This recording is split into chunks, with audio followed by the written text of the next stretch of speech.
Mia Turner had cleaned many homes in her life, from cramped apartments in Reno to mountain cabins buried in snow, but nothing had prepared her for the Hayes estate on the northern curve of Lake Tahoe. The house rose out of the pines like a structure carved from silence itself, tall windows darkened by heavy drapes and stone walls that seemed determined to hold all sound inside.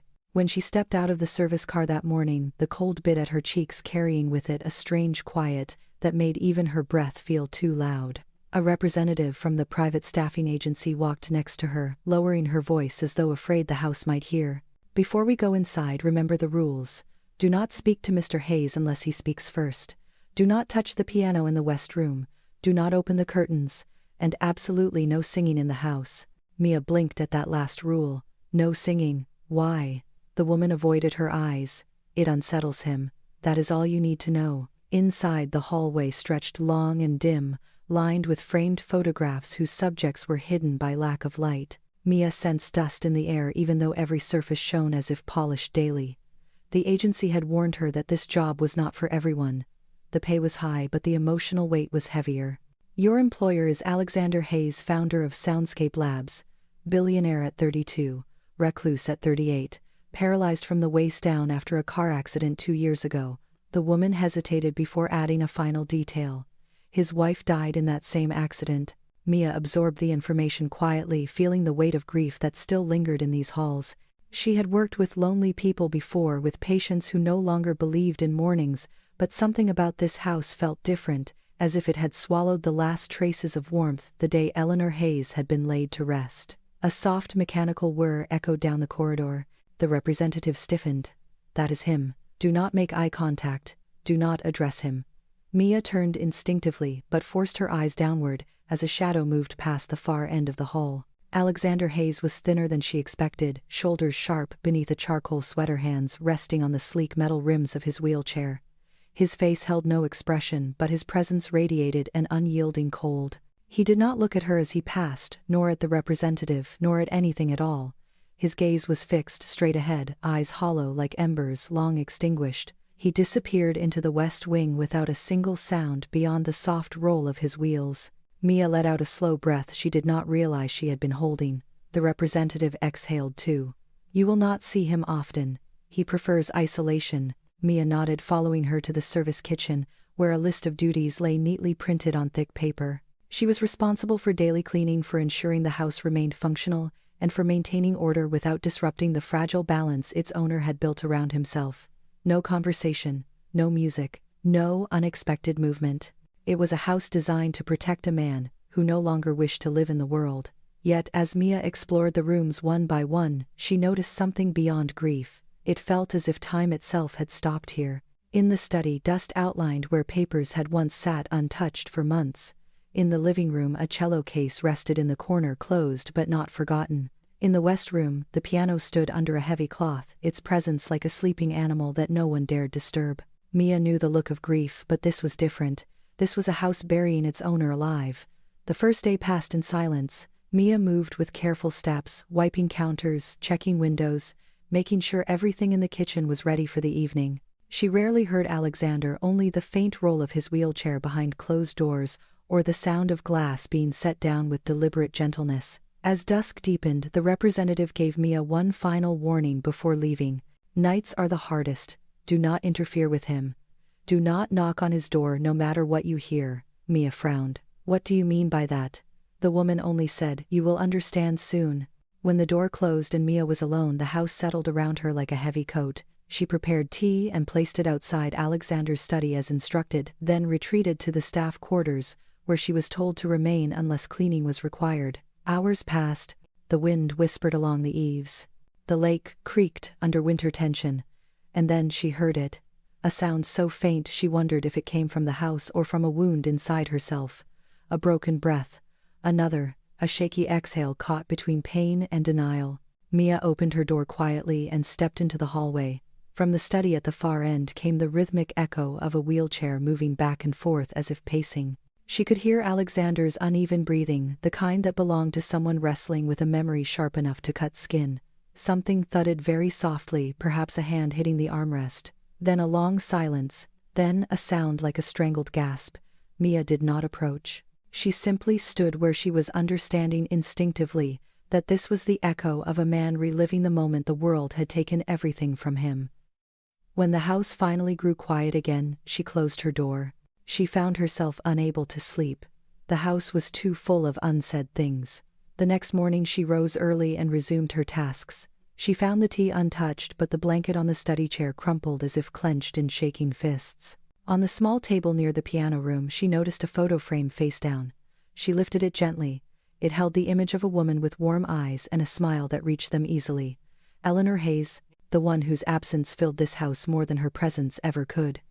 Mia set the frame upright again, feeling a swirl of sorrow she could not name.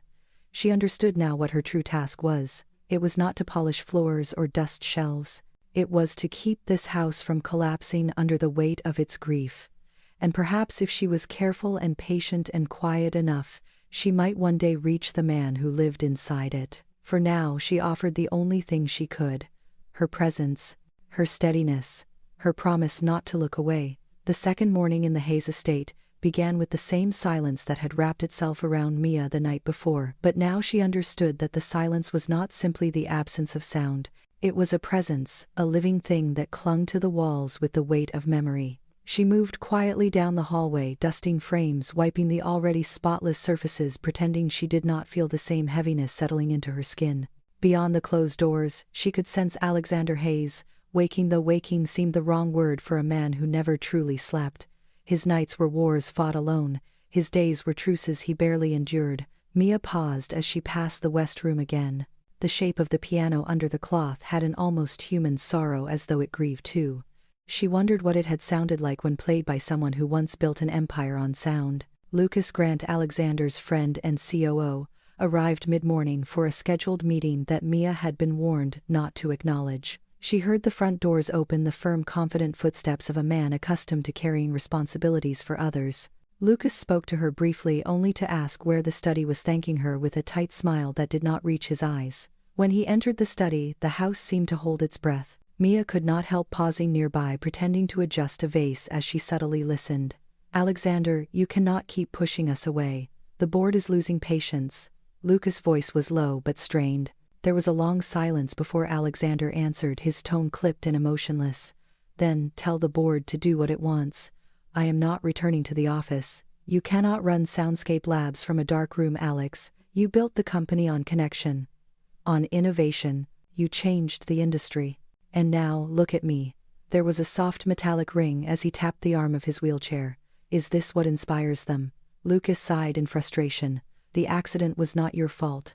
But your isolation is. You are refusing treatment, ignoring physical therapy, shutting out every person who cares about you." Another long silence followed. When Alexander finally spoke again, his voice was quieter. "Eleanor cared. Look where that led." Mia felt the words like a cold blade against her skin, though she kept her expression neutral as she dusted the vase for the 5th time. Eleanor. The name felt sacred and raw, a wound that had never closed. Lucas softened his tone. "Alex, you did not kill her. It was a storm, a terrible storm, and you survived. That was not your choice." Alexander replied, and something in his voice cracked faintly, like ice under stress. "Surviving was the worst thing that could have happened." Lucas fell silent. When he spoke again, he sounded exhausted. "If you keep living like this, you will lose everything you both built. The company, the research, the partnerships, but more importantly, you will lose yourself." There was no answer. The meeting ended shortly after with the sound of Lucas' footsteps retreating in frustration. The front doors closed sharply behind him. Mia finally allowed herself to breathe. Later that afternoon, while polishing the banister, she heard a sudden gasp from Alexander's room. Then a choked cry. She froze, startled by the rawness of the sound. After a long moment, she took a hesitant step toward the doorway, careful not to cross the threshold. Through the half-open door, she saw him gripping the sides of his wheelchair so tightly his knuckles turned white. His chest heaved. Sweat shone along his temples. His eyes were wide and unfocused, a nightmare while awake, a memory attacking him from behind. "Eleanor." He whispered her name as if confessing a sin. "Please." His voice broke. Mia instinctively reached out but stopped, short fingers hovering in the air. "Rule number 1, do not touch him. Rule number 2, do not speak unless spoken to. Rule number 3, do not interfere." But what did rules mean when a human being was breaking open in front of you? She did the only thing she could without violating the fragile boundaries that held his world together. She placed a glass of cold water just inside the room, and then stepped back quietly, lowering herself to the floor several feet away. She said nothing, made no movement that demanded attention. She simply sat with him in silent witness, while his breathing gradually steadied. It took several minutes before Alexander realized the glass of water was there. He reached for it with trembling hands, drank in slow, careful sips, then stared at the floor as though confused by how the world had righted itself again.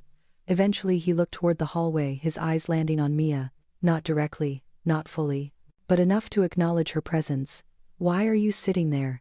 his voice rasped. Mia kept her tone soft. "You seem like you might need someone nearby." "I did not ask for help. I know, but you were not alone. That is all." His jaw tightened, but he did not order her away. Instead, he turned his wheelchair slightly, angling away from her though not entirely shutting her out. It was the smallest shift, barely perceptible to anyone else, but Mia felt its significance. It was the first time he had allowed another person to remain near him while he was vulnerable. She understood then the truth that no one had said aloud. He was not refusing help, he was refusing hope, because hope had betrayed him once in the most violent way. Mia returned to her chores after he calmed, but her mind stayed with the fractured look in his eyes. Later, as she folded linens in the laundry room, she imagined the accident that had shattered his life. The agency had only given the bare facts, but now the pieces began forming a picture. The storm, the crash, the cello silenced mid-phrase, the man who woke in the wreckage still alive while his wife was not. How could someone not drown under the weight of that memory? When night approached again, the house resumed its vigil.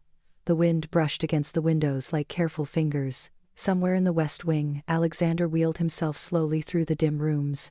Mia heard the soft rhythm of his movements, then the pause, when he reached the framed photograph on the hall table.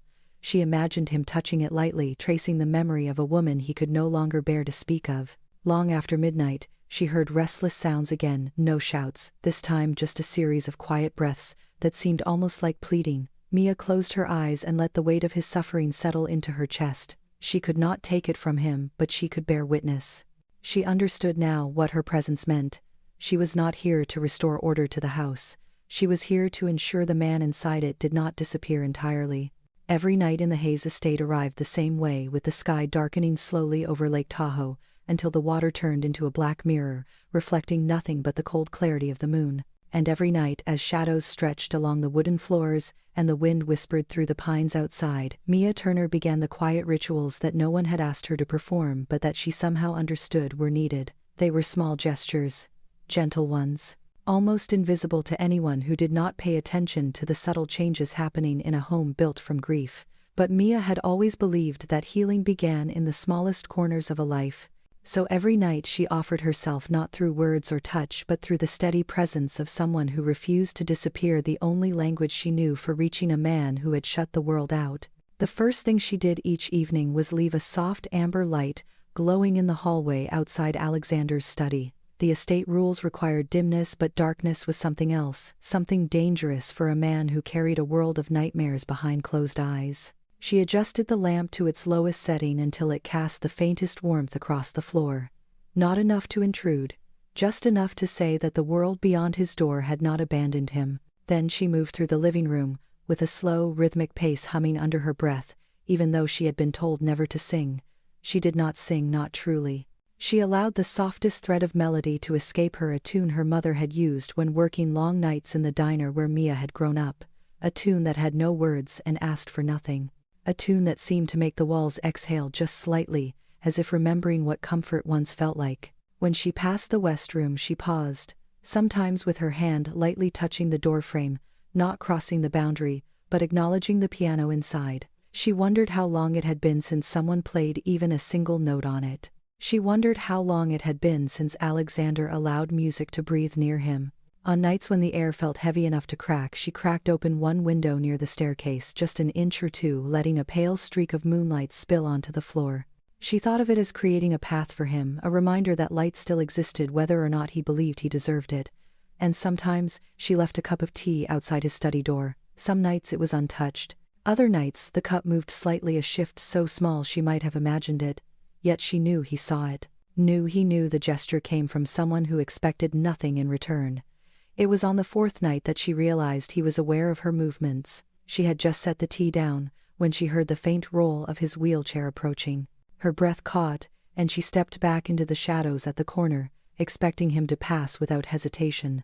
Instead, he stopped inches from the cup. He said nothing, but his hand hovered above the porcelain for a long moment, before withdrawing. He did not drink it, but he noticed. That was enough. That night she hummed a little louder as she moved down the hall, a sound so soft it might have been mistaken for the house settling. She did not look toward his study, but she felt something behind the door shift in the air, as though the silence inside had tilted. On the seventh night she attempted something new. While dusting the high shelves of the library, she found a small music box tucked behind a stack of untouched books. It was silver, simple, and when she opened it, the softest chime danced into the room, before she shut it quickly, fearful that the sound alone might break something fragile. She did not turn the music box on again, but that night, as she walked through the hall, she let a hint of that melody guide her humming. It was not exactly a song, not exactly silence. It was something in between, something human. Alexander noticed. She could feel it before she even reached the end of the hallway. The subtle shift of air. The way the house listened when he emerged from the shadows near the west room. She froze. But he did not speak. He simply paused, as if assessing a disturbance he could not quite identify. Then he turned away and moved back into the darkness. Mia lowered her head, her pulse still racing. She did not know whether he found the sound comforting or intolerable. She only knew that he had heard her, and that meant she existed in his world, even if only as an echo. The following morning Lucas visited again, papers in hand, and frustration in his features. Mia greeted him briefly before retreating to her tasks. She heard him speaking sharply in the study. The board is asking questions. They think you are slipping further. They want proof you can return to leadership, or they will appoint someone else. Alexander's reply was distant. They can have the company. Lucas' voice hardened. And what about your life? What about the people around you? There was a tense silence. Then Lucas stepped out of the room and approached Mia unexpectedly. Be careful with him. His tone was not unkind but weighed with caution. He cannot afford hope he cannot sustain. Do not offer what you cannot give. Mia looked at him calmly. I am not offering hope. I am offering presence. Lucas studied her for a moment before sighing. He has forgotten what that even feels like. Mia understood. In her childhood, she had watched her father retreat into silence after losing his job at the lumber mill. She had learned how to sit beside someone who could not ask for help, how to be steady enough to keep them anchored. That was what she offered each night. Not love, not salvation, just the simple truth that she was not walking away. That evening she found Alexander in the hallway for the first time without expecting it. He was motionless at the window, staring at the faint outline of the lake through the heavy drapes. She froze, unsure whether to speak or retreat. Without looking at her, he said quietly, Why do you hum? The question startled her with its softness. She answered truthfully, It helps me feel less alone in big, quiet spaces. After a long pause, he said, This house is meant to be quiet. I know. Yet she hesitated before adding, Silence can be heavy. It can crush people if they carry it alone. At that, he turned just slightly, and she caught a glimpse of his face in the dim light. It was not anger she saw there. It was weariness. A kind of exhaustion that lived in the bones. After a moment he pushed his wheelchair forward, retreating from the conversation, as though stepping back into armor. Mia did not follow. That night she offered her presence again, the same small rituals performed with a quiet devotion that asked for nothing. She did not know if he listened. She did not know if he understood. But as she walked, the dim corridors humming softly, she sensed something begin to shift in the house. It was not hope. Not yet.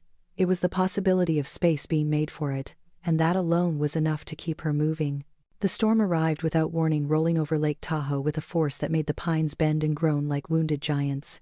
By late evening, the wind had become a living voice outside the Hayes estate, howling against the stone walls, rattling the shutters, demanding entry into a house that had long since locked the world out. Mia had checked every window twice, securing latches and tightening frames, but nothing could soften the dark tension gathering in the air. It felt as if the storm were not only outside but inside the estate as well, building, pressing, waiting for something to crack.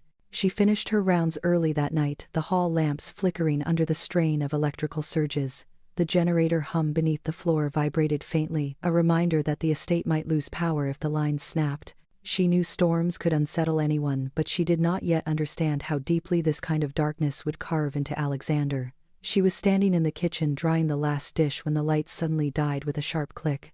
The house plunged into a void so complete it felt like the world stopped breathing. Mia froze.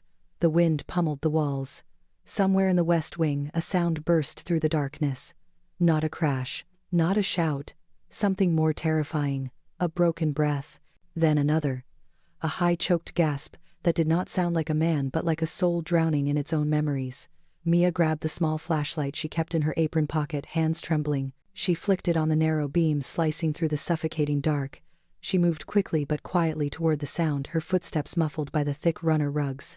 As she approached the west hallway, she saw the shadow of a wheelchair cast against the far wall, trembling. Alexander was there. His hands gripped the wheels in a violent clutch. His breath came fast and staggering, echoing down the hall like someone trapped underwater. His head hung forward as if the darkness itself were crushing him. Mia stopped several steps away, not wanting to startle him. "Alexander." She did not raise her voice. She spoke as gently as if waking someone from a nightmare. The reaction was immediate. His whole body jerked. In the beam of her flashlight, she saw his face contorted with panic, eyes wide but unseeing. He was somewhere else entirely. Somewhere far from her, somewhere back in a storm that had shattered his life. "Eleanor." His voice cracked on the name, sharp with terror. "Eleanor, wake up please, wake up please." The words stabbed into the air. Mia felt her heart twist painfully. She turned the flashlight downward so its light would not overwhelm him, and knelt slightly to soften her presence. "Alexander, it is Mia. You are safe. You are here." A violent tremor ran through him.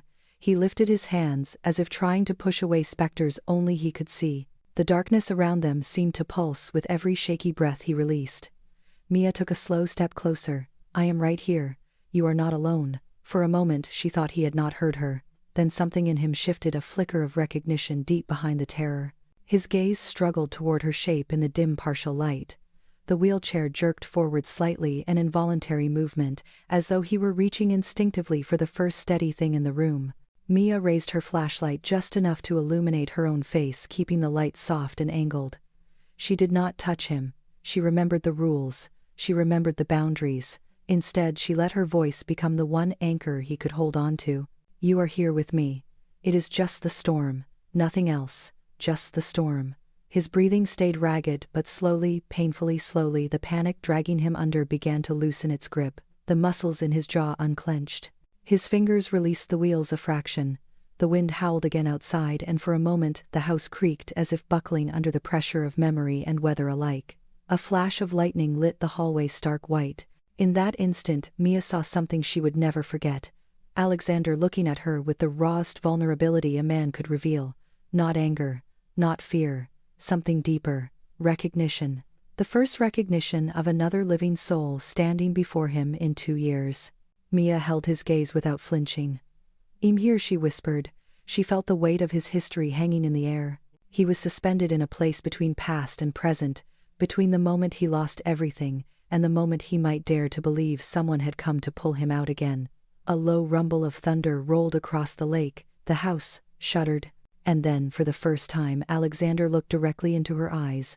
Not through her, not past her, at her, really at her. The beam of her flashlight caught the faint glassiness in his own eyes, the evidence of pain so deep he had spent years refusing to let anyone see it. He swallowed hard, fighting for control. The lights flickered for a split second, teasing the return of electricity, then failed again. Only her flashlight created a world between them. Mia steadied her breathing deliberately, letting him follow its rhythm. The storm outside wailed, but in that thin corridor of illumination, she created a small universe where only calm existed. When his shoulders finally lowered from around his ears, Mia exhaled quietly, relief warming her chest.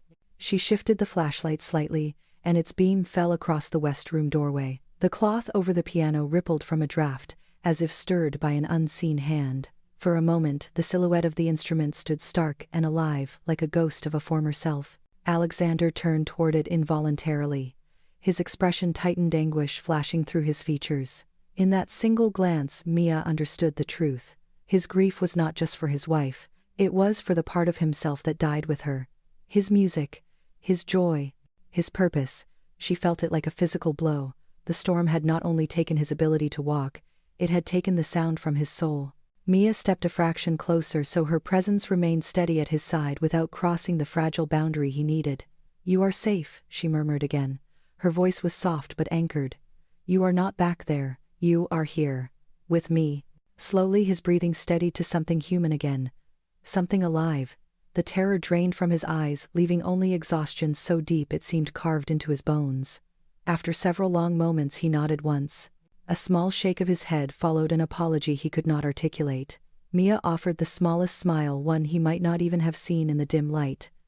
"There is nothing to apologize for." He blinked, surprised by the gentleness of her tone. She waited, letting silence settle between them, not as a weapon but as a blanket. When the power finally returned with a soft hum filling the hallway with warm golden light, Alexander blinked as though waking from a long nightmare. Mia turned the flashlight off. He looked at her again. A long look, a searching look, as if trying to understand why she had not run, why she had not recoiled, why she was still there. His voice, when it came, was barely audible. "Why did you come?" "Because you were alone." He closed his eyes for a moment as if the simple truth of that answer was too much. When he opened them again, the vulnerability had retreated behind a familiar wall, but something had changed. A crack had formed. A small fracture in the fortress he had built around himself. Mia sensed the shift the way one senses the temperature changing before dawn. She stepped back, giving him space. He wheeled himself slowly away, retreating toward his room, but he paused just before turning the corner. He did not look at her. But he stopped, and that pause was more intimate than any word he might have spoken. When he finally disappeared into the west wing, Mia stood alone in the newly restored light, feeling her heart steadying. The storm continued outside, but inside the house something else had broken open. Something long, sealed, something aching to breathe again. She glanced toward the piano room where the cloth still moved, faintly stirred by the air, as though the instrument had finally taken a breath after 2 silent years. The morning after the storm felt strangely fragile, as though the entire house were recovering from something deeper than a power outage. The sun cast pale light across the hardwood floors, and for the first time since Mia had arrived, the estate did not feel entirely submerged in shadow.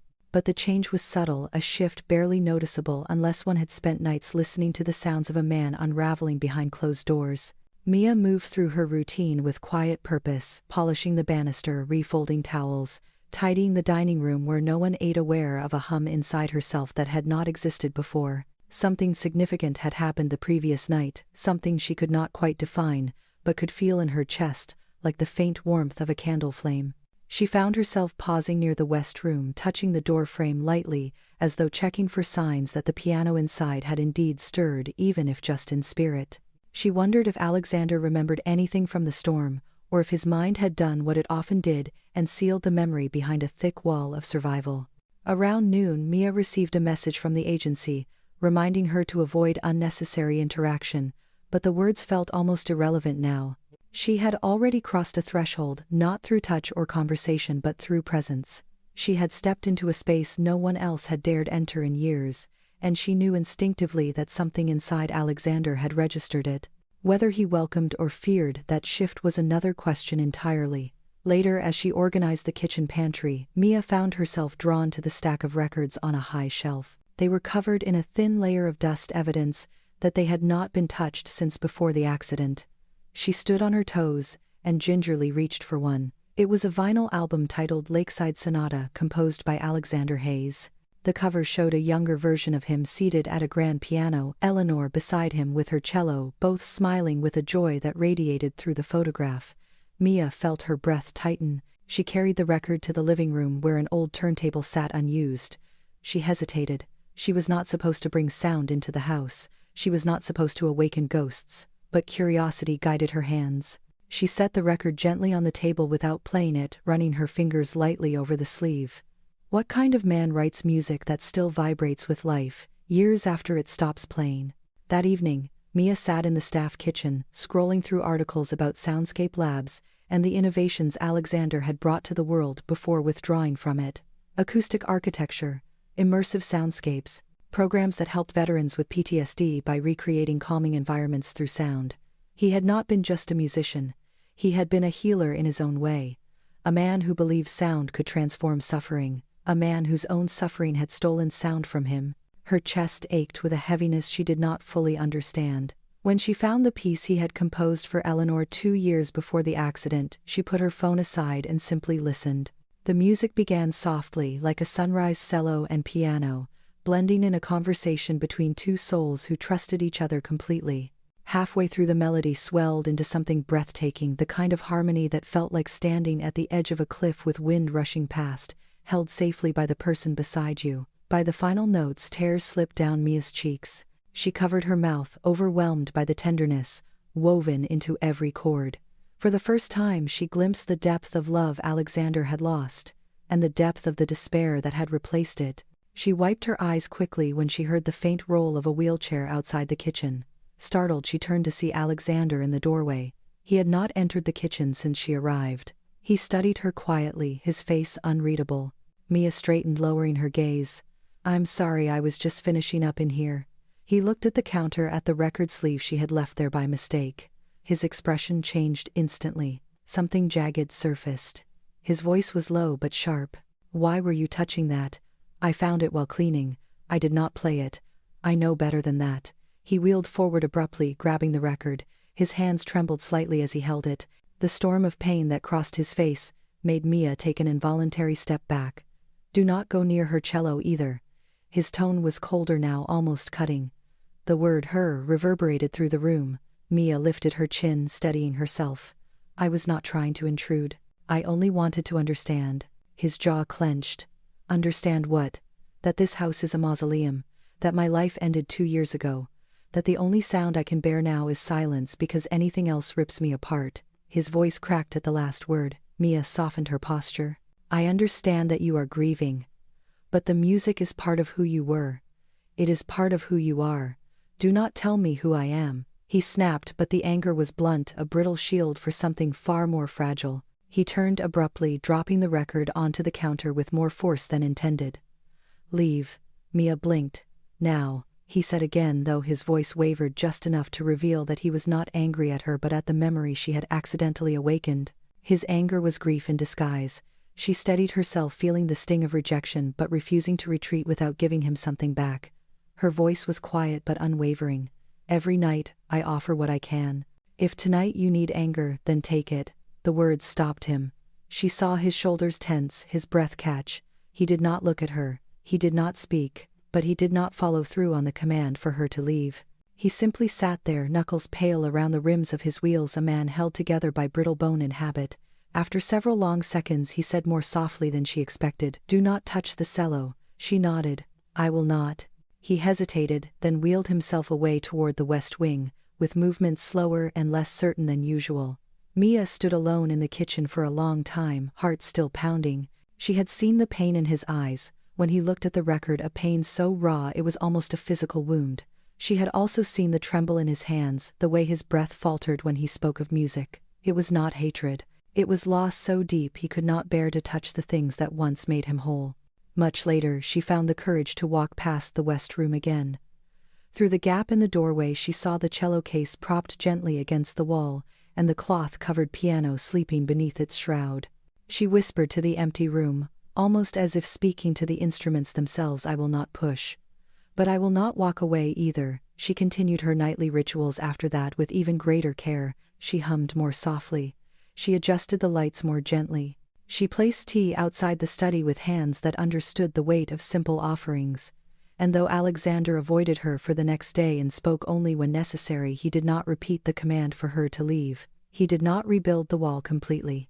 He let the crack remain. And Mia knew what that meant. A broken man is not held by force or by words. He is held by presence, by patience, by the quiet certainty that someone will stay, even when the night presses hard against the heart. She offered him that certainty again and again in small ways that asked for nothing yet meant everything. Morning light crept slowly across the Hayes estate like a hesitant guest, slipping through the narrow cracks where the heavy drapes failed to meet the edges of the windows. Mia Turner moved through the house with her usual quiet grace, her footsteps soft on the polished floors. Yet something in her felt different, as though the storm and the confrontation over the record had shifted the air around them in a way that could not be undone. She did not know whether Alexander would avoid her again, or whether he would retreat deeper into the solitude that had become his fortress. But she sensed that whatever distance he tried to rebuild would never fully erase the moment they had shared in the darkness of the storm. As she passed the west room, her eyes lingered again on the piano beneath its cloth. She imagined the instrument breathing beneath the cover, dormant but not dead. Music never truly died, she believed. It waited, it mourned, it held its breath, until someone dared to wake it again. She placed her palm gently on the cloth for a moment, feeling the cold smoothness beneath her skin. The gesture was not for herself, it was for him. It was a promise she hoped the universe could carry one day. The man who had given the world so much sound would remember how it felt to let his soul speak again. That morning she tried something new. When she finished cleaning the west room, she pulled the cloth back just a few inches, enough for a single beam of sunlight to fall across the piano keys. The white and black gleamed softly like teeth in the mouth of a sleeping creature. Mia stood back and looked at it, imagining how Alexander might have approached this piano once upon a time, fingers effortless and confident, shaping melodies that lifted people out of their suffering. She whispered into the stillness, as though speaking to the room itself. He will play again, not for me, not for what has been lost, but for what is still here. That afternoon she found herself in the library, sorting through books, when she heard the subtle sounds of movement down the hallway. She turned instinctively. Alexander was passing by. He did not look at her, but she noticed the moment his eyes flickered toward the west room door, as if he sensed something different inside. He paused just for a heartbeat before moving on. Mia felt a quiet triumph bloom in her chest. Change begins with hesitation. Change begins with a glance. That evening she brewed chamomile tea and left it beside his study door. She returned to the hall hours later to find the cup empty. Not moved. Not ignored. Empty. She bit her lip to hide her smile. It was not forgiveness. It was not surrender. But it was a beginning. Night draped itself across Tahoe again, thick and deep. Mia hummed as she made her way through the rooms, letting the soft vibrations settle into the house. She did not know that Alexander, sitting alone in his study, had begun to listen for her humming. It was not a conscious decision. It was more like a pulse he had begun to attune to, a reminder that something in the house was alive. Near midnight, Mia passed the west hallway again. She hesitated, sensing a presence beyond the doorway. She slowly stepped closer. The cloth had been pushed farther back, not by her. The piano keys gleamed in the dim light.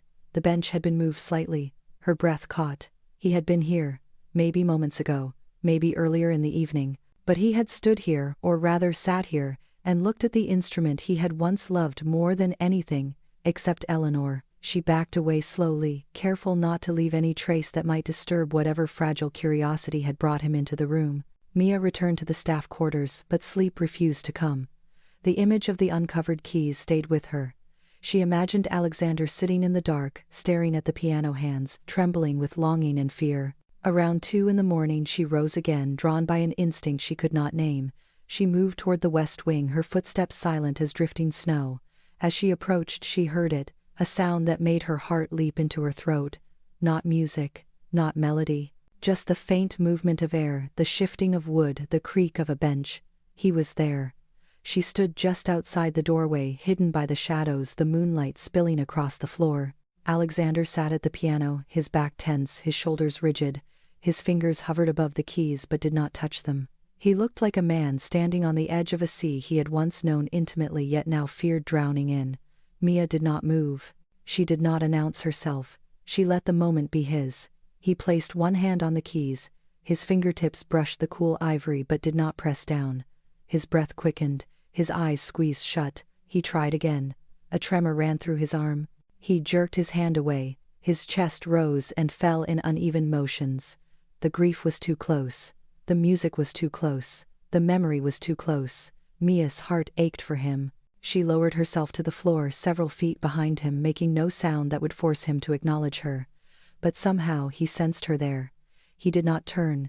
He did not speak. But the line of his shoulders softened, as though her presence alone steadied the battlefield inside him. Minutes passed, or maybe hours. Time became the rhythm of breath and silence. Then it happened. His hand fell again to the keys. This time he pressed down. A single note rang through the room, thin, fragile, but unmistakably alive. Mia brought her hand to her mouth, tears stinging her eyes. The sound hung in the air like a heartbeat rediscovering itself. Alexander froze after the note, staring at the piano as though it had betrayed him, or perhaps as though it had remembered him. His voice was a whisper meant only for the darkness. "I thought I had forgotten how to feel this." Mia did not speak. She did not move. She let him exist inside that one trembling note. Slowly he reached for another key. He pressed down, but the sound faltered, the note uneven. His hand shook visibly. He pulled back with a frustrated gasp, his breath catching in his throat. Mia rose quietly and sat on the staircase, landing a few feet away, opening a book she had carried with her. She turned the pages softly, not to distract him, but to show him she was not watching, that he could fail without an audience, that his weakness was safe in the presence of someone who would not use it against him. He tried again. Another note, still trembling, still broken, but he tried, and then he let his hands fall into his lap, exhausted. He whispered something so soft Mia barely heard it. "Maybe someday." She closed her book but remained seated, letting silence settle like a gentle blanket over the room. Alexander slowly turned his wheelchair away from the piano. He did not look at her directly, but he paused at the doorway. His voice was quiet, yet steadier than she expected. "You may turn on the hall lights now." It was not a command, it was permission. Mia stood and nodded. As she flipped the switch, warm light flooded the hallway, illuminating the piano behind him. He blinked against the brightness but did not recoil. For the first time since she had arrived, Alexander Hayes allowed light to touch the place where his music slept. Mia watched him wheel away, disappearing into the corridor, but leaving something behind. Not music, not yet, but a note. One single trembling note suspended in the air between them. Proof that the piano had begun to breathe again. Proof that he had begun to breathe again. The morning that followed should have been quiet, almost gentle after the fragile miracle of the night before. But the world beyond Lake Tahoe had a talent for breaking into moments that were not ready to be broken, and that morning arrived with a harshness that neither Mia nor Alexander could have anticipated. The sun rose behind gray clouds, casting a dull wash of light across the estate. Mia was in the kitchen preparing breakfast when her phone buzzed repeatedly on the counter. She frowned, wiping her hands before checking the screen.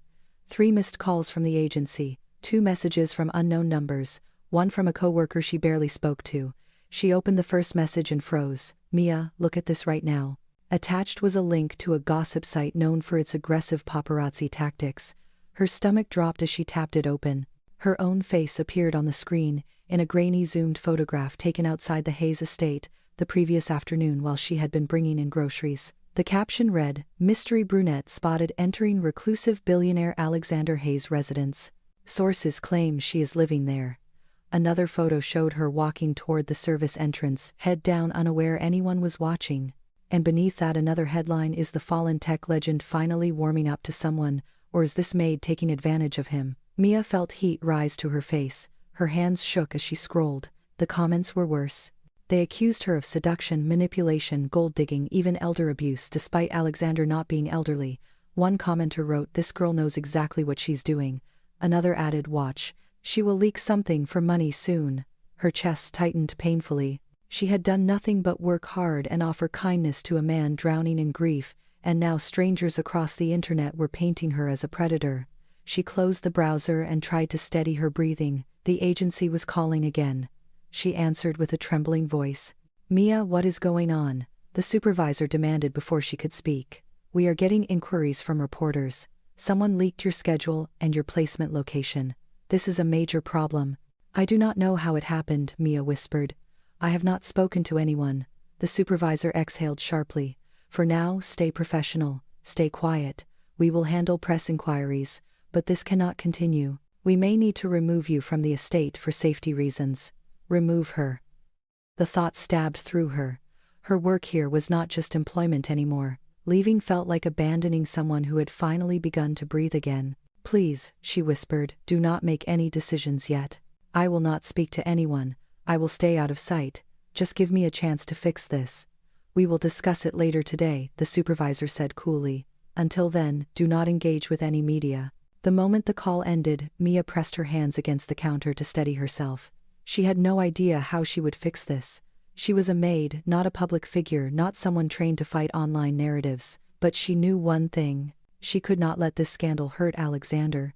She moved quickly to close curtains around the house and take extra precautions at entry doors. She hoped he would not see the news, but she knew that was impossible. Word spread fast, especially to someone who had once lived under the spotlight of innovation and fame. As she stepped into the hallway, she heard the faint clicking of a keyboard coming from the study. Her heart sank. He had already seen it. She paused outside the open doorway. Alexander sat at his desk, staring at the laptop screen. His jaw was rigid, his eyes narrow and cold. The blue light from the monitor made his expression sharper, more severe. He did not look at her even though he knew she was there. The silence stretched painfully. Mia braced herself. Then he spoke, voice low and flat.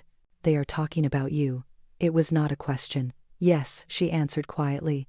His fingers tapped against the desk, a restless, agitated rhythm. "They think you are using me." She swallowed. "I know." He finally looked at her then, and the weight of his gaze hit her like a cold wind. "Do you understand what this means? They will not stop. They will dig. They will twist everything. My life has always been a target. Anyone near me becomes one too." "I am sorry," she said, her voice barely steady. "I did not know anyone was watching. I did not know they would turn it into something else, something ugly." He exhaled sharply, frustration tightening the lines around his eyes. "The board already questions my stability. This scandal will only confirm their doubts." Mia stepped forward impulsively. "I never wanted to cause trouble for you. I only wanted to help." His expression flickered barely. A shadow of something softer. But it vanished quickly behind the walls he rebuilt with each breath. Then she saw it. The headline still open on the screen. "Maid seduces disabled billionaire inside isolated mansion." Mia felt the breath leave her body as though she had been struck. "I did not," he cut her off. "I know you did not." She blinked, stunned. But he continued before she could process the relief. "What matters is what they think. What matters is what the world will make of this. And what matters to me," he added, his voice quieter, "is that I cannot handle another scandal, not right now." The truth was there behind his words. He had built his isolation as a shield. Now that shield was cracking under the weight of strangers who knew nothing of his suffering. Mia felt her throat tighten. "I will stay out of sight," she promised. "I will avoid the windows. I will not go outside. I will make sure reporters cannot get photos. I will protect your privacy." Alexander stared at her for a long moment. His eyes softened but only slightly. "It should not be your job to protect me," he murmured. "You were hired to clean, not to carry my ghosts." Mia shook her head. "You are not a ghost. You are a man who has been hurting for a long time.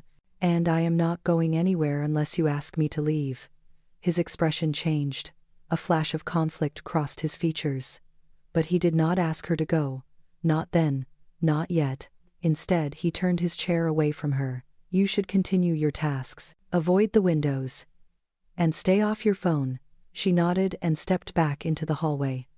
But the pain of his silence stung more than the paparazzi's cruel comments. As the morning slipped into afternoon, the air outside buzzed with more unwanted activity. Mia heard cars along the access road, voices, a camera shutter clicking.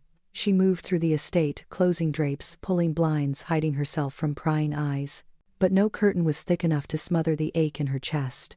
For the first time since arriving at the Hayes estate, she felt ashamed for something she had not done. But what hurt her most was not the public's lies. It was Alexander's silence, his inability to defend her, his choice to protect himself first. She understood it rationally.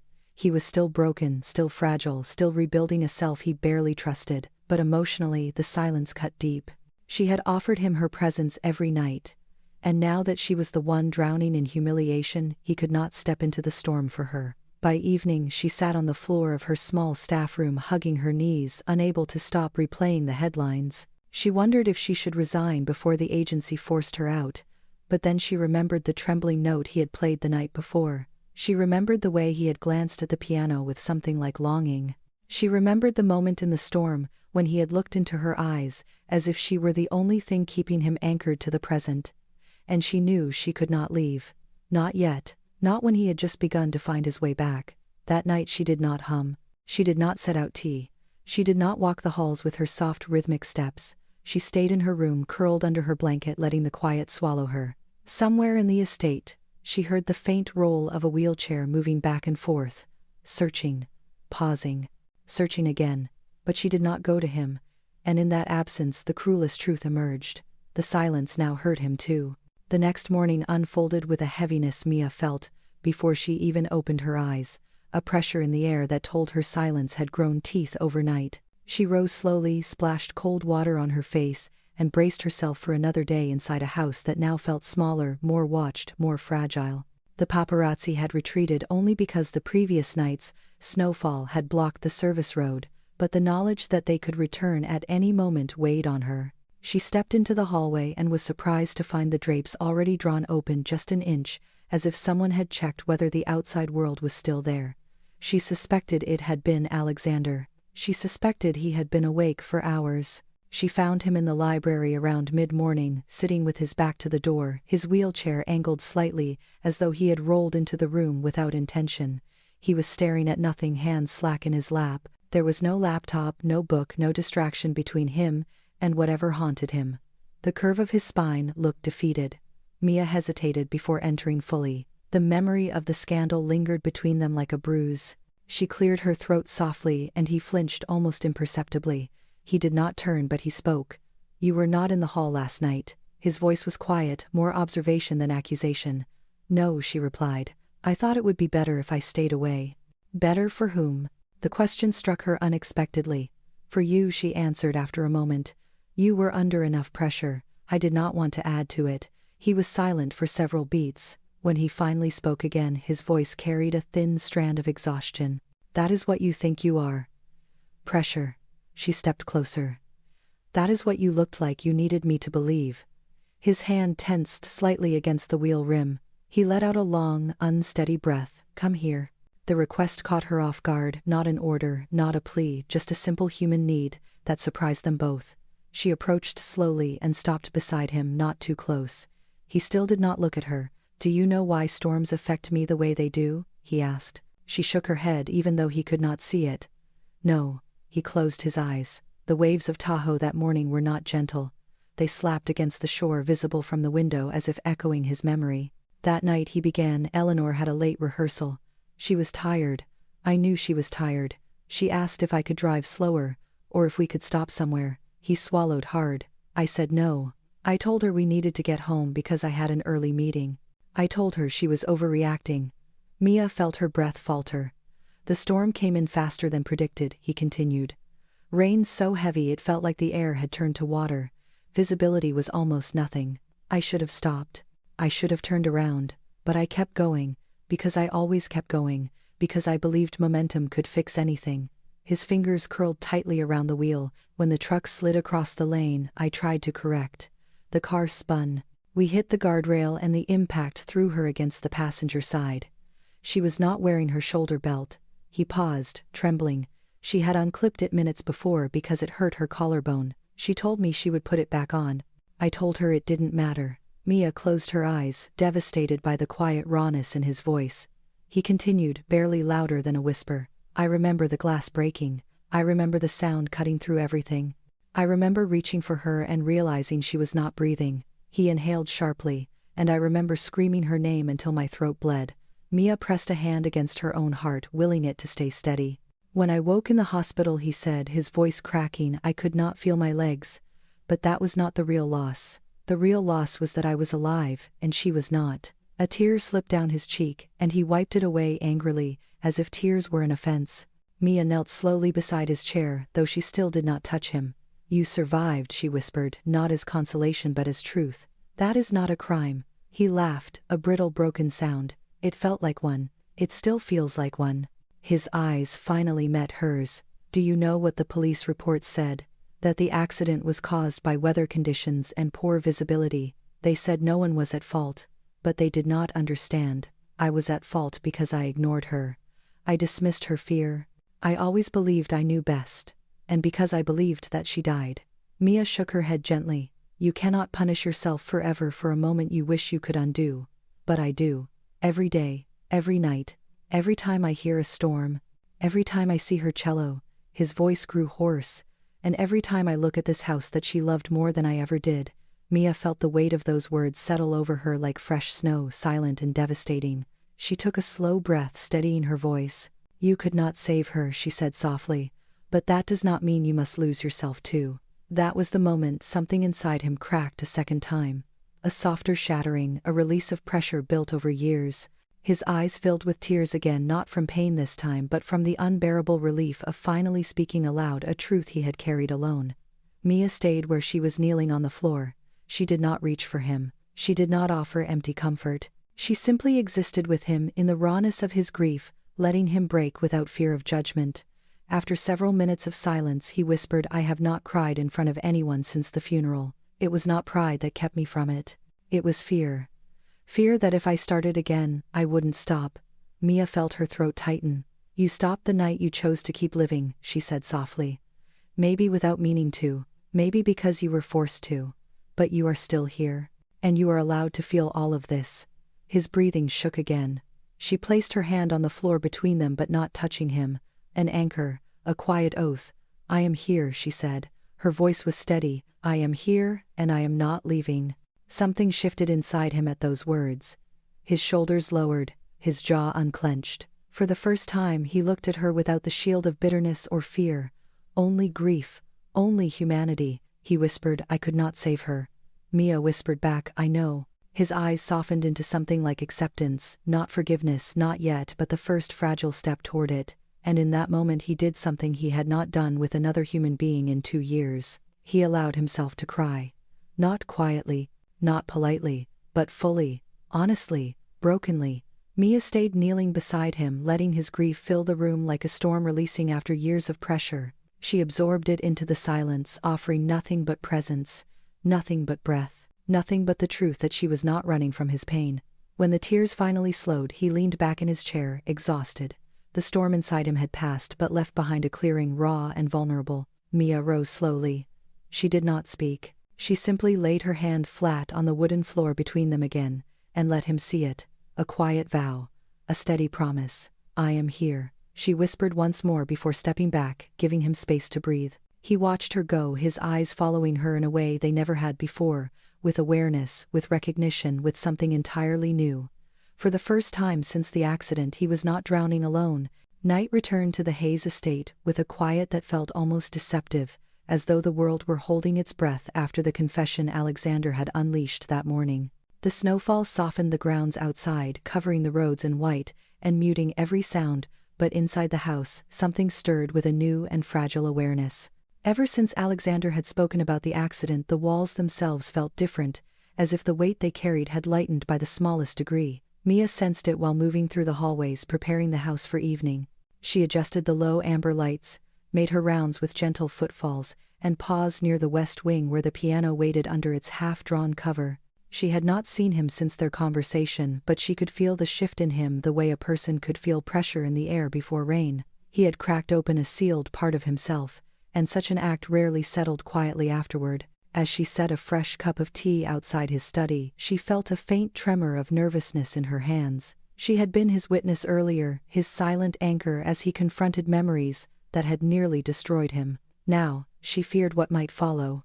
People could break open, and then shut tighter, or they could break open and reach out without meaning to. She did not know which way he would go. By the time she finished her final tasks, the sky outside was pitch black, the kind of winter darkness that absorbed even the moonlight.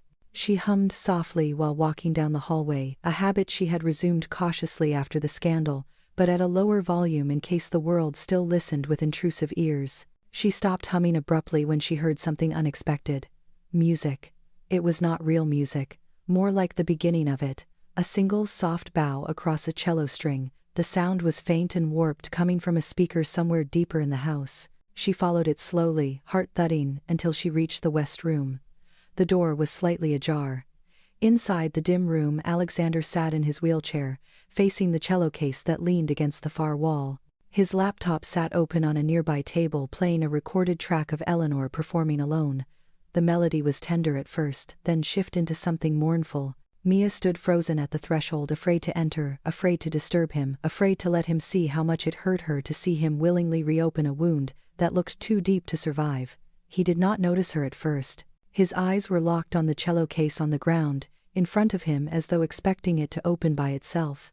His jaw clenched, his chest rose sharply with every breath. Then suddenly the music surged into an ascending progression, a phrase loaded with longing and heartbreak, and Alexander gasped. His hand shot to his chest. His breath came fast, shallow, uneven. He looked seconds away from breaking apart again. Mia moved without thinking. She stepped into the room quietly. Alexander startled at her presence, and the panic in his eyes intensified. "Do not," he whispered, choking on the air, as though she were a vision he could not handle. She stopped, but she did not retreat. The melody continued swelling until the sound filled every corner of the room. It was the last performance Eleanor had recorded before the accident, a detail Mia recognized from an article she had read weeks earlier. He was torturing himself with the remnants of the life he had destroyed in his own mind. Alexander tried to wheel back away from the instrument, but his hand slipped. The panic rose in him, sharp and immediate. He grabbed the side of the piano bench for stability. His breaths quickened into small, desperate gasps. Mia crossed the remaining distance in 3 steps and knelt beside him. "Alexander, stop," she whispered gently. "Please breathe." He shook his head violently. His voice rasped. I can't listen to her. I can't hear her without seeing it. The car, the glass, the blood." His fingers dug into the edge of the bench. He was spiraling back into terror, into memory, into that night where he had lost everything. Mia reached out on instinct but froze halfway, remembering the rule, her own boundary and his. She lowered her hand to the floor so he could see her presence but not feel trapped by it. "I'm here," she said quietly. "You're not back there. You are here in this room with me." Something in him trembled. He squeezed his eyes shut, gripping the bench harder until his knuckles whitened. The music kept playing, building into a crescendo that made it almost impossible for him to ground himself. His breath hitched. "I cannot do this. I cannot keep seeing her. I cannot keep failing her even now." He was unraveling again, but this time with her directly in his presence, his fear no longer hidden behind doors or dark hallways. Mia leaned closer, her voice steady even as her heart raced. "You are not failing her by remembering. You are human. You are hurting. That is not failure." He shook his head, but she continued softly. "You loved her. Loving someone does not end when they die. But neither should you." The bow on the cello track moved into a fragile passage, a place where the melody softened into a heartbreaking whisper. Alexander lifted his head ever so slightly, tears gathering in his eyes. Mia felt something inside her crack, not out of pity but from witnessing a man fighting to hold on to himself. His hand lifted shakily, reaching into the air as if trying to grasp something that was no longer there. And in that moment, instinct overrode every rule she had ever been given. She reached forward and placed her wrist gently near his searching hand, not touching him but close enough that he could choose, close enough that he could anchor himself. His fingers closed around her wrist. It was not a forceful grip. It was not desperate in the way she had braced for. It was trembling, hesitant, like touching the present for the first time after being trapped in the past for too long. The contact jolted them both. He inhaled sharply, eyes opening. The music faded into its final lingering note, and all that remained was the feel of his hand around her wrist, a fragile tether pulling him back from the memories that were drowning him. He whispered her name as if trying it for the first time. "Mia." Her breath caught. "Yes." His grip tightened for a moment, just enough to let her know he needed the connection, needed her. Not as a savior, not as a replacement for Eleanor, but as a handhold in the dark. She felt his pulse racing against her skin. She felt her own matching it. Slowly his breathing steadied, the panic softened, the tremors in his hands eased. He finally looked at her fully, without shields, without defenses, without the walls that had kept the world shut out. His eyes were raw, vulnerable and alive. He whispered, "I did not mean to hold you." Mia shook her head gently. "But you needed something to hold on to. And that is allowed." He swallowed, hard emotion thick in his throat. "I haven't touched another human being in 2 years." Her heart twisted. "Then let this be the first moment you choose not to be alone." He stared at her wrist, still held in his hand, as if afraid letting go would return him to the past. When he finally released her, the gesture was painfully slow, like surrendering a lifeline he was not ready to relinquish. But he let go, and in that release, she saw something new. Trust. The smallest fragile beginning of it. Alexander exhaled shakily and shut the laptop. The room fell silent except for the sound of their breaths mingling in the dim light. Mia stood slowly, giving him space. He watched her with an expression she had never seen before, something somewhere between gratitude and fear. "Do not leave," he said quietly. "Not tonight." Mia nodded once. "I won't." She stepped out of the doorway and settled on the staircase landing where she often sat with a book. She did not read tonight. She simply stayed, present, steady, offered. and down the hall Alexander Hayes carried the memory of her wrist in his hand, long after the night had swallowed them both. Morning drifted into the Hayes estate with pale reluctant light, the kind that hinted at warmth but never delivered it. Snow still blanketed the grounds in a smooth, untouched sheet, and the lake beyond the glass looked like a slab of frozen steel. Inside the house everything was still, as if even the walls were cautious not to disrupt whatever fragile shift had taken place in the night. Mia awoke with the memory of Alexander's trembling grip around her wrist lingering like a pulse beneath her skin. She touched the spot gently as she dressed, not because it hurt, but because it felt significant, a moment she had stepped into, without planning or permission, and one he had accepted without resistance. She knew the boundaries between them had changed. She also knew change could be dangerous if rushed. When she stepped into the hallway, the house felt different. Not in a loud or obvious way, but in the quiet hum underneath everything, the way a long winter sometimes hinted at spring hours before anyone could see it. She moved toward the kitchen for her usual morning tasks, but stopped abruptly when she heard an unfamiliar sound. A low, soft thud. Then breath. Then silence. She frowned and followed the noise down the hall toward the west wing. Another thud. Softer this time. Then a strained grunt. She quickened her pace. When she reached the open doorway of the west room, she froze. Alexander was not in his wheelchair. He was gripping the piano bench with both hands, his body angled forward, bracing his weight on trembling arms. His wheelchair sat behind him, pushed slightly askew, as though he had forced himself out of it without waiting for help. Mia felt her breath lodge in her throat. He had not stood in 2 years. She stood motionless, afraid to startle him, afraid to break the concentration etched into every line of his face. His arms trembled violently as he leaned forward, shifting weight into his upper body. His legs remained still, unmoving, but his torso strained with effort. The muscles in his neck tightened. He inhaled sharply through clenched teeth. Another soft sound escaped him, half frustration, half determination. Mia took one reflexive step forward. Alexander. He did not respond except for a slight stiffening, but he did not stop either. He gripped the bench harder. His breath came out in hard, uneven bursts. Sweat gathered at his temple. She moved closer, slowly, careful not to touch him or interrupt the focus he had wrapped around himself like armor. When she reached his side, she spoke softly. "Tell me what you are doing." His jaw worked as he fought for air. A tremor ran down his spine. Testing something, he managed, between breaths. Testing what? He swallowed and his voice cracked. A feeling. The word hit her like a rush of wind. Feeling. In his legs. He sagged slightly onto the bench from the effort, and Mia instinctively moved forward, hands hovering near him but not touching unless he asked. When he steadied himself, he shifted again, bearing more weight through his arms. His eyes shut tightly. Then he gasped.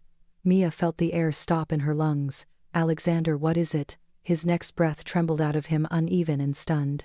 "I felt something. A spark. A twitch. I do not know. I felt it." Mia pressed a hand to her chest, overwhelmed. She crouched slightly to meet his line of sight. "Where?" He tapped weakly against his thigh. "Here."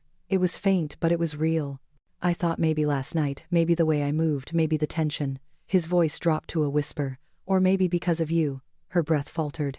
"Alexander, no, listen," he said, not harshly but urgently. "Last night when I held your wrist, when I tried to come back to the present, I felt something shoot down my spine. I thought it was panic, but this morning I woke up and there was something else there. A sensation, a message my body has not sent in years." His hands trembled around the bench, but his eyes burned with something fierce, almost frightened hope. Mia kept her voice steady, though her own heart raced. "Let me get closer so you do not fall." He nodded without looking at her. She moved to stand at an angle slightly behind him so her presence did not challenge his independence but offered support if he collapsed. He shifted his weight forward again. His arms shook violently, his breath caught, then a sudden soft, sharp intake of air. "There," he whispered. It happened again. The hope in his voice broke something open in her.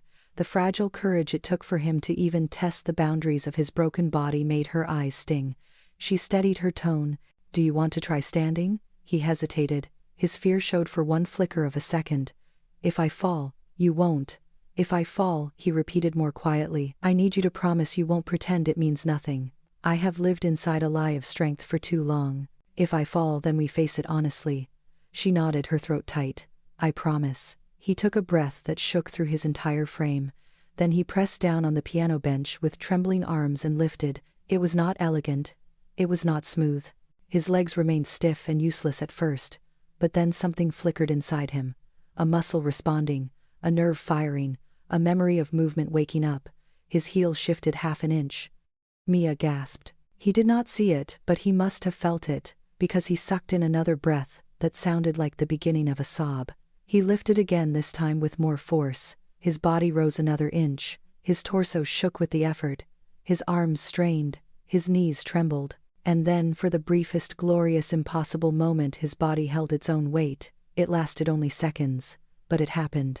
Mia slapped both hands over her mouth, tears spilling over. Alexander sagged immediately afterward, collapsing back onto the bench with a choked noise. He bowed forward, gripping the wood like it was the only thing keeping him from dissolving into pieces. "I stood," he whispered. "God, I stood." Mia approached slowly, her voice trembling. "Yes, you did." He laughed, then the sound fractured and breathless. It was not humor, it was disbelief. It was a man who had forgotten what miracles felt like. He wiped his face with a shaking hand, then looked at her, truly looked at her, with a mixture of awe, disbelief, and unspoken gratitude. "How is this possible?" he asked quietly. "After 2 years, after everything." Mia shook her head, smiling through her tears. "The body remembers things even when the mind gives up. And maybe," she swallowed, "maybe your body heard the music last night." Something inside him cracked open. He shook his head as if refusing hope, even while drowning in it. When he finally spoke, his voice was small, almost boyish. "Stay with me, just for a moment." She sat beside him on the floor near his wheelchair, not touching.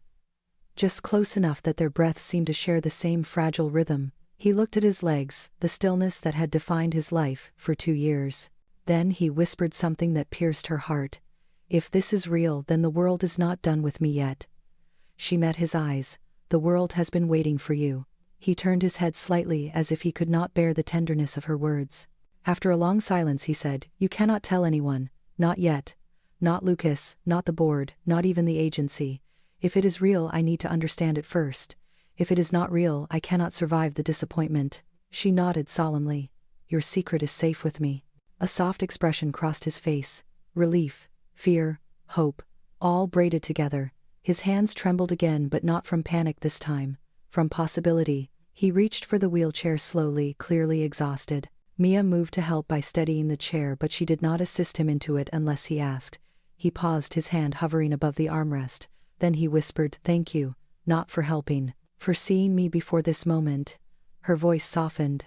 "I saw you because you were still here, even when you thought you weren't."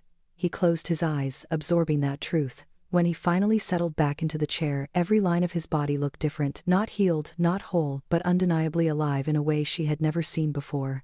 He stared at the piano bench, breathing hard. His voice was almost reverent. "I felt my legs." Mia allowed herself a full smile, radiant, warm, unguarded. Then she whispered the words that wrapped themselves around the fragile morning like a blessing. "This is only the beginning."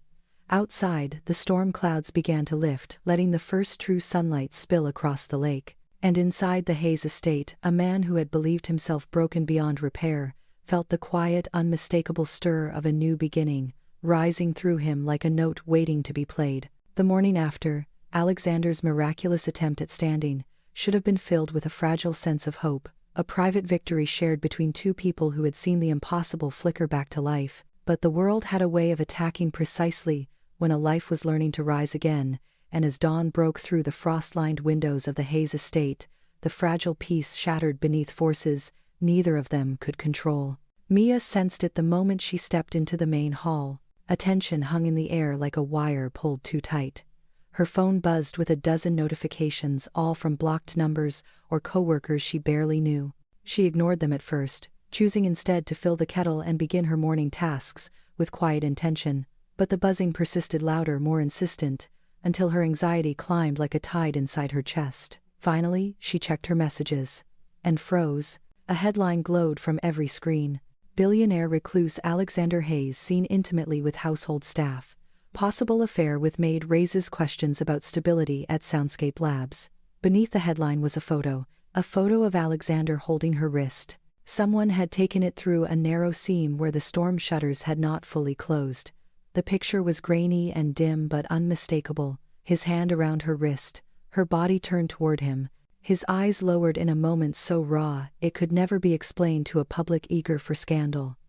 The caption beneath it read, "She comforts him during emotional breakdown. Is this the leader Soundscape needs?" Mia dropped the phone. Her breath fractured inside her lungs. They had stolen that moment. A moment of survival, of humanity, of the first time he had reached for another person in 2 years.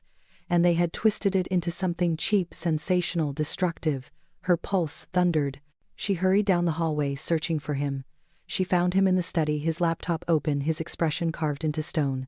He did not look up when she entered, but she saw how his shoulders trembled, barely held together by the effort of not breaking. "Alexander," she whispered, afraid to disturb whatever storm lay beneath his composure.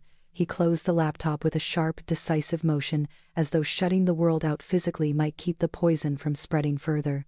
"The board called 30 minutes ago," he said, his voice hoarse but controlled.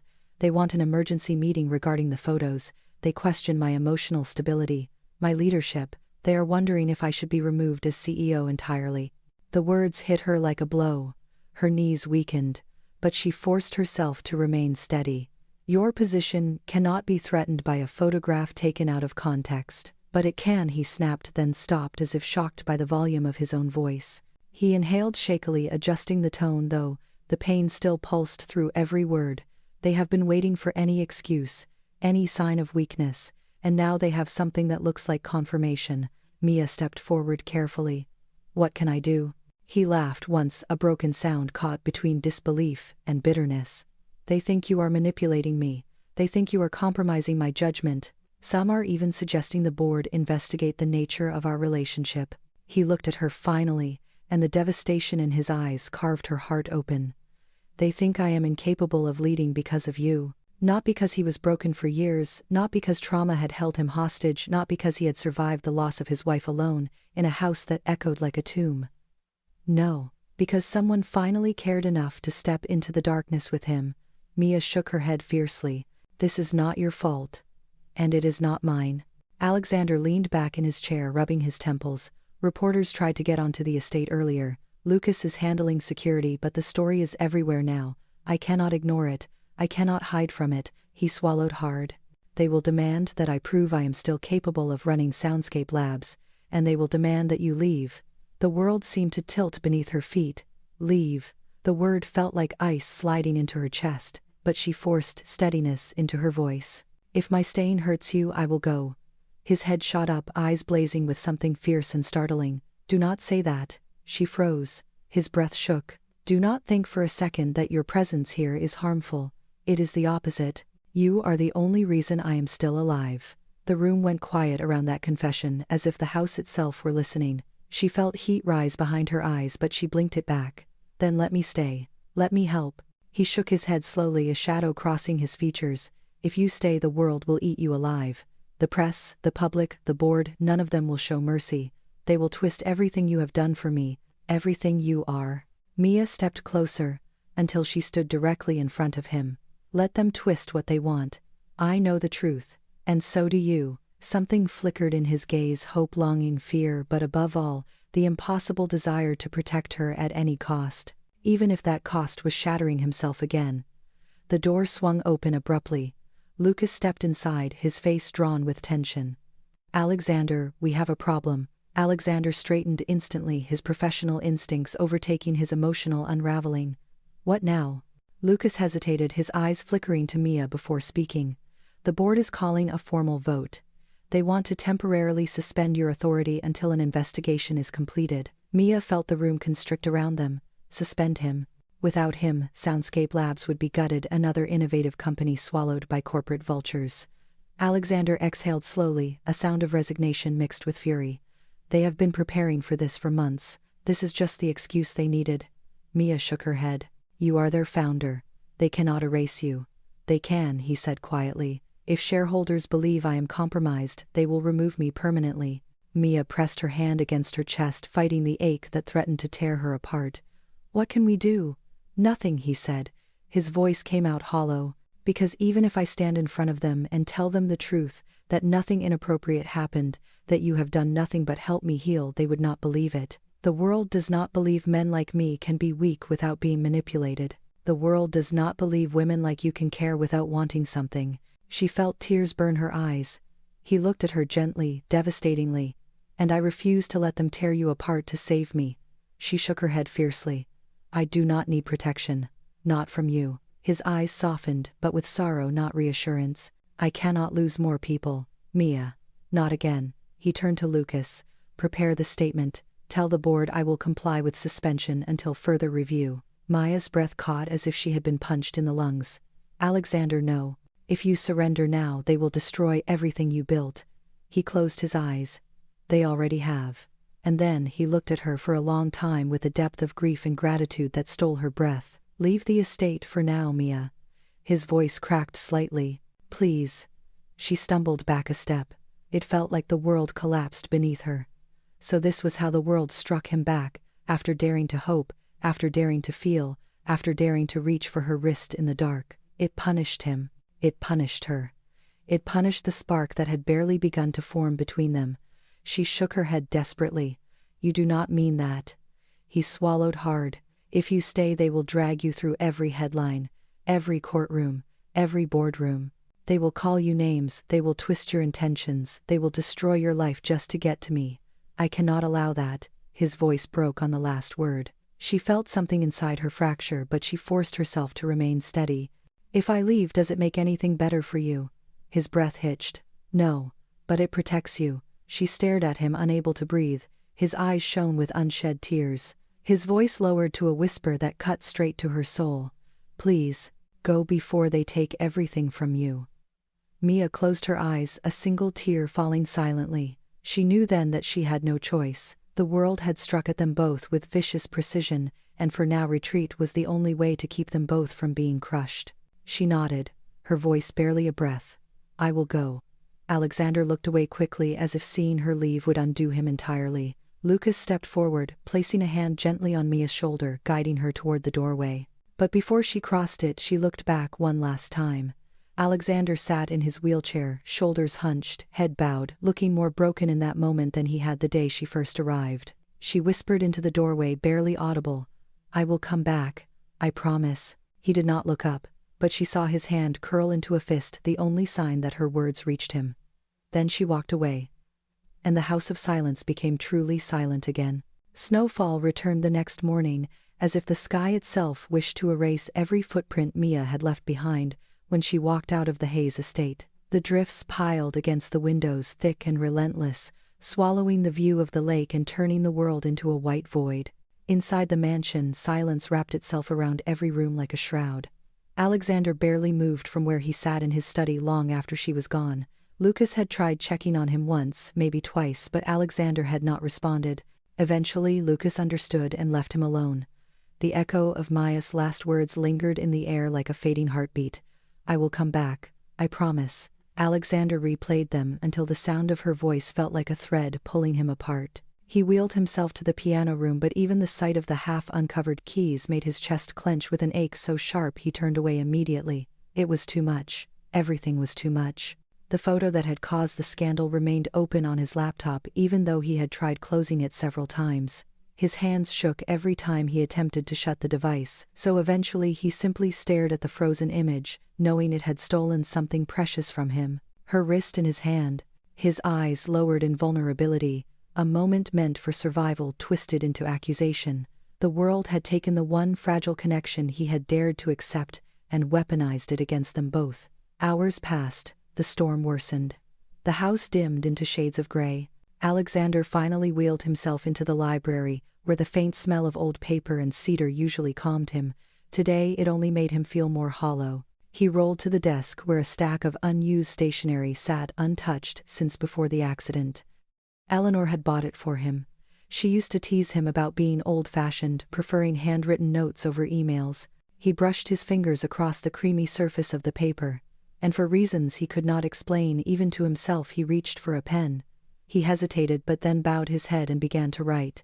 "Mia." The pen stopped immediately. He swallowed. His throat tightened. But then he continued. "You left this morning because I asked you to.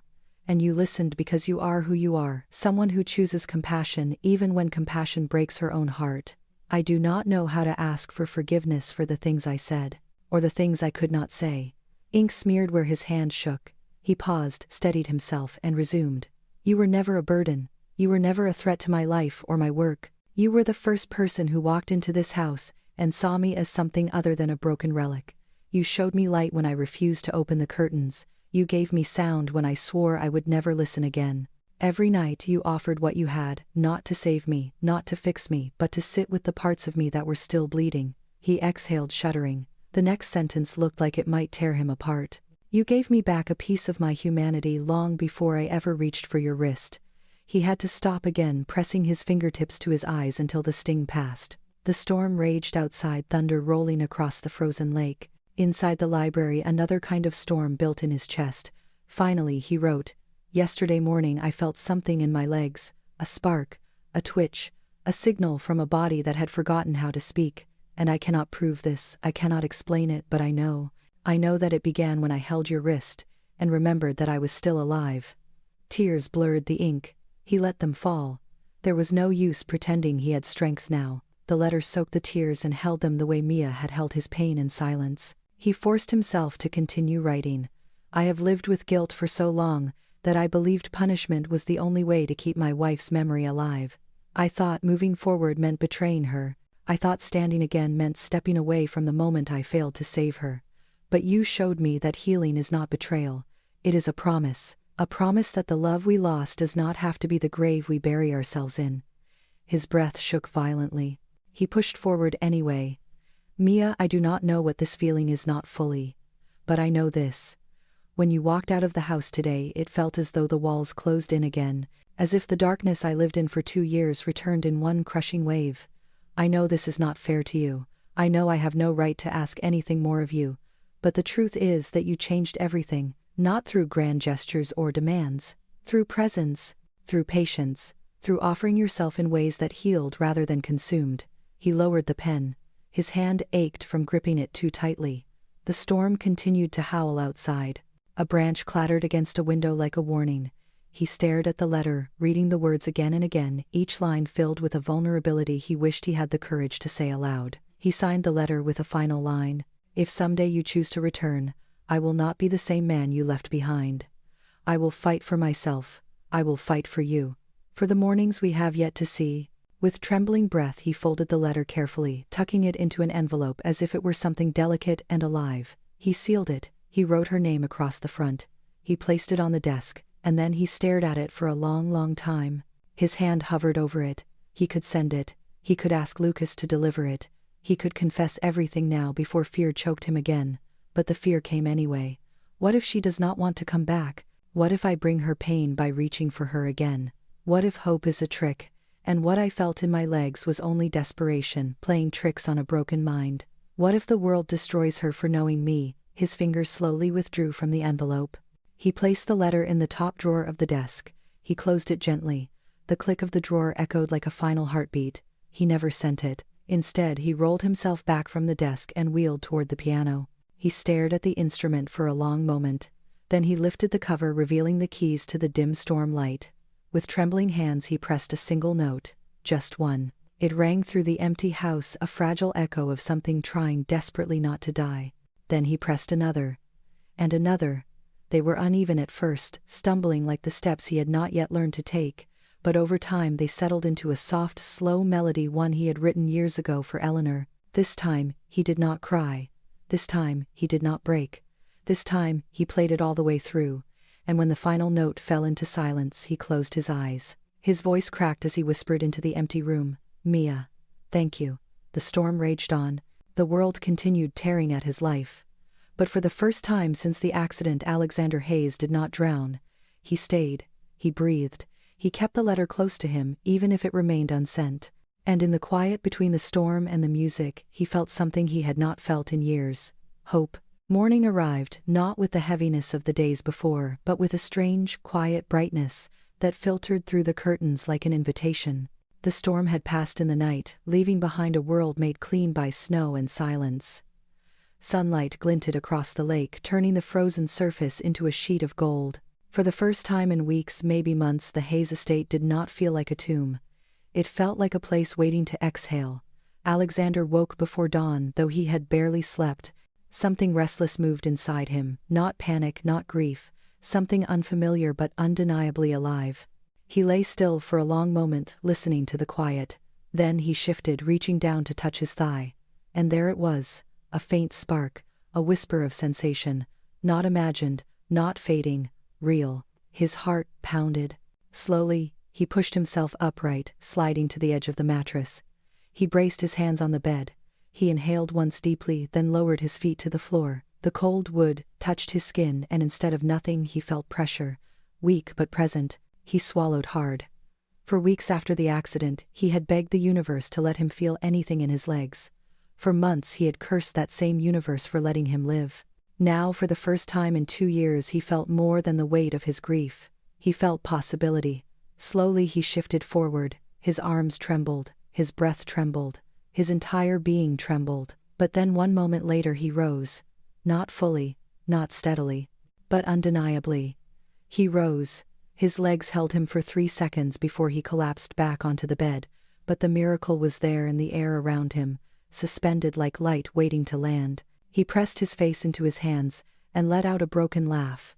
He did not know if it was joy or disbelief or terror, maybe all three. He sat breathing heavily until the tremor in his chest settled. Then, with the determination of someone rediscovering life, he pulled himself into the wheelchair and moved toward the door. He needed sunlight. He needed proof he was awake. He rolled down the hallway, pausing at the front window. The sun spilled across the estate, and for a moment he simply stared, absorbing the warmth through the glass.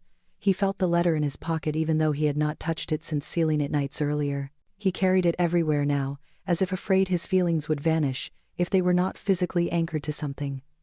He rested his hand over it lightly. Mia. Her name was a quiet echo in his mind. He thought of her hum in the evenings, the warmth of her presence, the way she had knelt beside him during his confession without looking away. He thought of how she had said, "I will come back," with such certainty it had lodged inside him like a promise the world could not break. And somehow, impossibly, he believed her. He closed his eyes, whispered into the sunlight, "Mia, please come back." Hours passed. The estate remained still, recovering from the storm. Alexander tried standing again twice more with the piano bench, but exhaustion made his arms shake violently, so he stopped, afraid of pushing too far without guidance. Still, he kept the sunlight on his face, letting it remind him that life moved forward whether he was ready or not. Around mid-morning, Lucas knocked lightly on the study door. Alexander exhaled and braced himself. Another headline, another board demand, another problem. "Come in." Lucas entered carefully, eyes scanning Alexander with that guarded concern he thought he hid well. "Morning, sir. How are you feeling?" Alexander hesitated. The truth fluttered inside him like a startled bird. "Better," he said quietly. Lucas blinked, surprised, but did not push. "There is something you should know. It is about Mia." Alexander's heart seized. "What about her?" Lucas approached slowly, holding something in his hand. A small envelope. "This was delivered for you earlier. No return address. No name. Just dropped at the gate by a courier who left immediately." Alexander took the envelope with shaking hands. The handwriting on the front was familiar. His breath caught. "Mia." He broke the seal gently, terrified of what it might say. Inside was a single note. Her handwriting again, soft, careful, steady. "I am a person of my word. The morning light is different today. I am on my way." Alexander's breath punched out of him like a shock. He closed his eyes, letting the words settle into him. She was coming back. She had chosen to return despite the scandal, despite the humiliation, despite his fear of ruining her life. She was coming back to him. When he opened his eyes, the world looked different, brighter, wider, possible. Lucas shifted awkwardly. "Should I prepare anything?" Alexander shook his head quickly, emotion stealing his voice. "No, nothing. Just let her in." Lucas nodded and left, closing the door quietly. Alexander placed the note beside the unsent letter on his desk. Then, instinct pulled him toward the hallway. He wheeled himself to the front entrance and positioned near the window, watching the long drive winding down the hill. Minutes passed, then more. He swallowed repeatedly, feeling his pulse in his throat. What if she changed her mind? What if the board or the agency stopped her? What if she saw the headlines again and realized how dangerous it was to be associated with him? But then he saw it. A small dark car turning slowly onto the estate road, its tires crunching over the snow. The breath left his lungs entirely. His hands gripped the wheels of his chair so hard his knuckles burned. The car parked. The engine cut. The driver's door opened. Mia stepped out into the sunlight. She wore a simple coat, her hair pulled back from her face, snow catching in the strands. She looked tired, but steady, determined, but gentle, exactly like the woman who had walked into his house months ago and refused to let him drown in silence. Alexander rolled toward the door before he could think. His hands trembled wildly. Lucas opened the door for her, then disappeared down the hallway, leaving them alone in the entrance. Mia stepped inside, head bowed, brushing snow from her coat. When she finally lifted her gaze, her eyes met his. Time did not stop. It breathed. Neither of them spoke for several seconds. The sunlight flooded the foyer, casting them both in a glow that felt almost unreal. Alexander swallowed hard. His voice cracked on the first word. "You came back." Mia nodded slowly, her eyes glistening. "I told you I would." He exhaled a shuddering breath that sounded like release, like surrender, like hope finally finding a place to land. He tried to wheel closer, but something inside him shifted, moved, lifted. Without thinking, without planning, without fear, he pushed himself forward, bracing his hands on the armrests. Then he rose. Just a few inches, just enough. Mia gasped, her hands flying to her mouth. Alexander stood shaking, unstable, unsteady, but standing. He whispered hoarsely as tears filled his eyes. "This morning I felt my legs. I wanted you to be here for the next steps." She stepped forward quickly but gently, resting her hands near him without gripping, letting him choose. He looked at her, the sunlight filling his vision, as if the world had waited for this moment too. And then he spoke the words that had lived in the unsent letter, the words he had been too afraid to give her before. "Stay." His voice trembled. "Not for the nights. For the mornings." Mia broke. Tears spilled freely as she reached out, and this time she placed her hands on his arms, steadying him, holding him, witnessing him. "I am here," she whispered. "I am not going anywhere." He fell into her embrace, collapsing into the certainty she offered. For the first time in years, the house did not echo with grief. It echoed with breath, with warmth, with beginning, with life. 1 year later, the Hayes estate no longer resembled the mausoleum it had once been. Sunlight streamed freely through the open curtains, warming the polished floors and filling each room with a soft glow that made the walls seem alive. The house breathed again because the man inside it did. Alexander stood at the wide windows of the music room, leaning lightly on a sleek black cane custom designed by the rehabilitation team at Soundscape Labs. He could walk now, not perfectly, not without effort, but with a steadiness that carried pride instead of pain. He traced the air with his fingertips, feeling the warmth of the morning light soaking into his skin. For years, sunlight had been an enemy, something he hid from behind, heavy drapes choking in shadows he believed he deserved. Now he welcomed it like an old friend returned. Behind him, Mia's soft footsteps echoed down the hallway, the rhythm familiar, comforting part of the estate's new heartbeat. She entered the room carrying 2 mugs of tea, steam curling upward as she crossed to him. Every morning she brought tea to the window, and every morning he accepted the cup with a gratitude that never faded. She smiled as she handed it to him.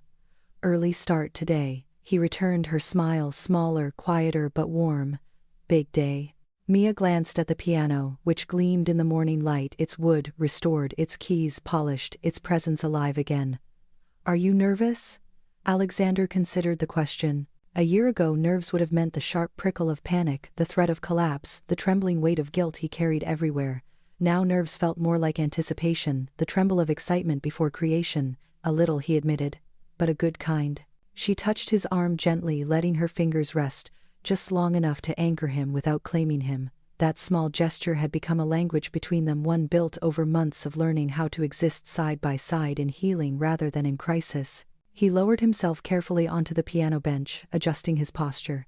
His legs still fatigued easily, but each movement carried purpose. He looked up at Mia, lingering in the doorway, watching him with a softness that made his chest tighten.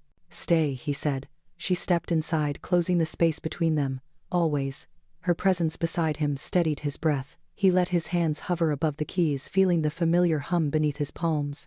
This piano had been silent for years, covered in dust, hidden under cloth, waiting. Now it was part of his recovery, the instrument through which he learned to trust himself again. He began to play, not the haunting melodies of his past, not the grief-laden compositions that once spilled from his fingers like shattered glass. Today he played something new. A piece he had written for Mia, soft rising notes that lifted like dawn, warm resonance that wrapped around both of them, gentle crescendos that whispered of mornings after storms, and the fragile beauty in choosing to stay. Mia's eyes shimmered, but she did not wipe the tears that gathered. She let them fall, honoring the journey that had brought them here. When he finished, she leaned against the piano, smiling through tears. "It is beautiful." He shook his head slightly. "You made it possible." She laughed softly. "I just brought tea. You brought light." His voice softened. "And light is harder to find than people think." Outside, the first visitors for the Soundscape Healing Initiative began gathering near the garden path. A line of patients, veterans, accident survivors, and those struggling with mobility challenges waited with quiet anticipation. Today, Alexander would unveil his newest program, Sound for Healing, an initiative combining music, therapy, acoustic neuroscience, and rehabilitation technology. It was the project he had dreamed of before the accident, the one he had abandoned when grief consumed him. Now it was being reborn, not as a monument to his past, but as a bridge to help others move forward. Mia rested a hand on his shoulder. "They are ready." He nodded, exhaling slowly. "So am I." With careful strength he pushed himself to standing, using the cane only lightly. He walked toward the terrace, where a small stage had been set for the announcement. Applause rose softly, respectful, quiet, meant for the kind of miracle that did not need spectacle. He spoke to the crowd, his voice steady. "There was a time when I believed silence was the only place I belonged, when the world felt too loud and too bright, and too full of memories I could not bear to hold. But healing does not ask us to forget. It asks us to remember that we are still here, and that we are allowed to step forward again." He searched the crowd until his eyes found Mia standing beside the pathway, her face lifted toward him with quiet pride. "Music saved me once, and when I lost it I thought I had lost myself. But sound returns in unexpected ways, sometimes in a note, sometimes in a voice, sometimes in the presence of someone who sees you even when you cannot see yourself." He lifted the cane slightly. "Today I stand, not because I found strength alone. I stand because healing is something we do together. Sound is something we carry together." He ended with a soft smile. "And this program is my way of passing that sound forward." The audience rose in quiet applause, more moved than excited. The kind of applause that held understanding, respect, hope. Later, as the crowd dispersed and volunteers guided patients through demonstrations, Mia found him again near the piano room. She slipped her hand into theirs, intertwining easily. He squeezed her fingers gently. "Thank you for staying," he murmured. She leaned her head against his shoulder. "Thank you for choosing the light." They stood in the windowed corridor overlooking the lake, golden sunlight scattering across the surface. A year ago, this view had seemed harsh, a reminder of everything he had lost. Now it felt like the beginning of every morning yet to come. When he finally spoke, his voice was barely above a whisper. "You did not save me, Mia." She looked up at him, confused. He smiled softly, brushing a curl from her cheek.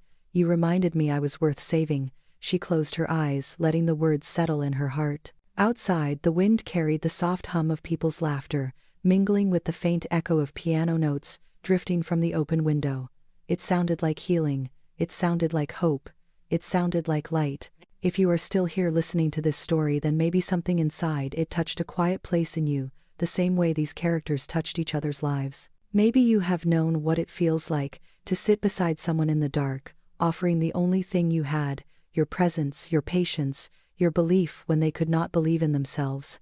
Or maybe you have been the one trapped in silence for too long, waiting for a spark, waiting for a voice, waiting for a moment that reminds you that you are still here, and that your story is not over. Wherever you are right now, I want you to take a slow breath and think of one person who has ever been that light for you.